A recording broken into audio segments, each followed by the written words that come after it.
बिस्मिल्लाहिर्रहमानिर्रहीम। तर्जुमा, अल्लाह के नाम से शुरू जो निहायत मेहरबान रहमत वाला है। आप देख रहे हैं दिल से बातें 454, जहां कहानियां बनती हैं सबक और बातें जाती हैं दिल तक। फ़लस्तीन जल रहा है। ए अल्लाह, हम शर्मिंदा हैं, बहुत शर्मिंदा। हमारे हाथ उठते हैं मगर हमारे कदम नहीं उठते। हम रोते हैं मगर बदलते नहीं। ए रब्बे काबा, फ़लस्तीन जल रहा है। मासूम बच्चों का खून मिट्टी से लिपट चुका है।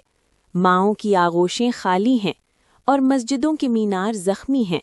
ए अल्लाह, हमने शदीद मजम्मत को अपना हथियार समझ लिया और गहरी तशवीश को अपना फ़र्ज। हम खामोश रहे, हम तमाशाई बने रहे। हम अपनी बारी के इंतज़ार में खड़े रहे जबकि तेरे बंदे कटते रहे। ए अल्लाह, अगर ये खामोशी जुर्म है तो हम मुजरिम हैं। अगर ये बेहिसी गुनाह है तो हम गुनाहगार हैं। ए रब, हमें माफ़ कर दे। हमारी मुर्दा होती गैरत को जिंदा कर दे।